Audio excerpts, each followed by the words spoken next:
نماز پڑھنے کے کچھ فزیکل بینیفٹس۔ نماز پڑھنا لنگز کے لیے بہت اچھا ہے کیونکہ وہ لنگز کی ایروبک کیپیسٹی بڑھا دیتا ہے۔ برین ہیمریج اور برین سٹروک کے چانسز بہت کم ہو جاتے ہیں۔ بلڈ سرکولیشن امپروو ہوتا ہے۔ ہارٹ اٹیک کے چانسز کم ہو جاتے ہیں۔ باڈی کی فلیکسیبلٹی امپروو ہوتی ہے اور ہڈیاں مضبوط ہوتی ہیں۔ ہیلدی ویٹ مینٹین کرنے میں مدد ملتی ہے۔ باڈی کا ڈائجیشن ٹھیک رہتا ہے اور مسلز ٹونڈ رہتے ہیں۔ کوشش کریں کہ آپ نماز پابندی سے پڑھا کریں۔ کھجور کھانے کے کچھ بہترین فائدے۔ کھجور کھانے سے ہارٹ اٹیک کے چانسز کم ہوتے ہیں۔ دماغ تیز ہوتا ہے، جسمانی طاقت آتی ہے۔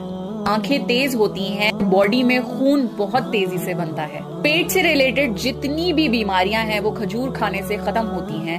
پریگننٹ لیڈیز کے لیے کھجور بہت اچھے مانے جاتے ہیں۔ کھجور ہائی ان فائبر ہوتے ہیں اور ان میں وٹامن اے، بی اور سی پایا جاتا ہے۔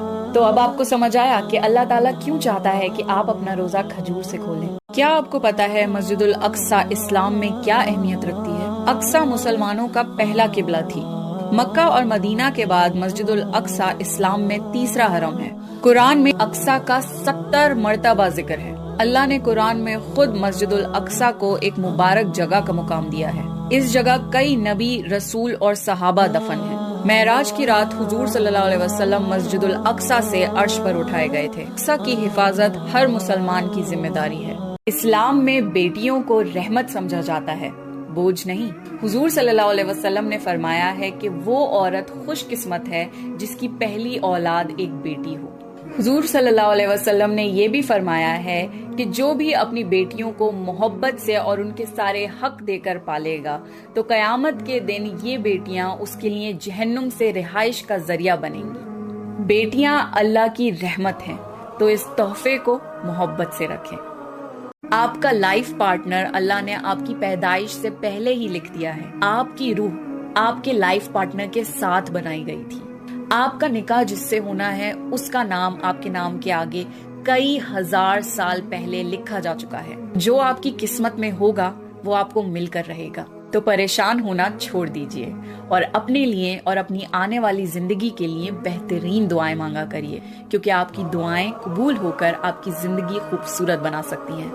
اگر آپ اپنے رزق کو لے کر ہر وقت پریشان رہتے ہیں تو فکر مت کریے، کیونکہ اللہ کا یہ وعدہ ہے کہ انسان کو تب تک موت نہیں آئے گی جب تک اس کی قسمت میں جتنا رزق لکھا ہو اسے مل نہ جائے۔ اللہ نے جتنی سانسیں مقرر کر دی ہیں، انسان کو تب تک موت نہیں آ سکتی جب تک وہ پوری سانسیں نہ لے لے، نہ ایک سانس زیادہ نہ ایک سانس کم۔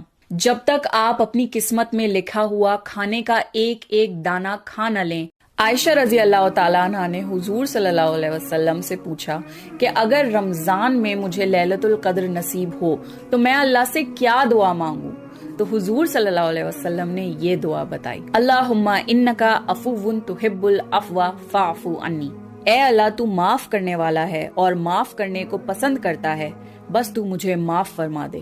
کوشش کریں کہ لیلۃ القدر میں یہ دعا 5 چیزیں جو آپ کو لیلۃ القدر یعنی شب قدر میں ضرور کرنی چاہیے۔ اپنے گناہوں کی معافی مانگیں۔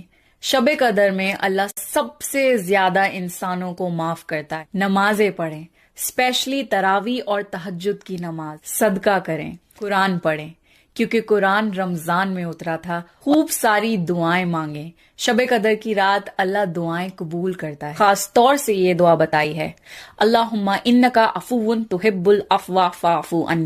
کیا آپ کو پتا ہے کہ جہنم میں ایک کولڈ پورشن بھی ہے جس کا نام ہے زمہریر، جہاں پر سردی کا عذاب ہوگا۔ زمہریر میں اتنی سردی ہوگی کہ جہنمی اللہ سے بھیک مانگیں گے کہ انہیں تھوڑی سی گرماہٹ مل جائے۔ اتنی شدید سردی کہ آپ کی سکن کو جلانے لگ جائے۔ حضور صلی اللہ علیہ وسلم نے ایک خاص دعا بتائی ہے، اللہم اجرنی من زمہریر جہنم۔ او اللہ save us from the extreme cold of جہنم۔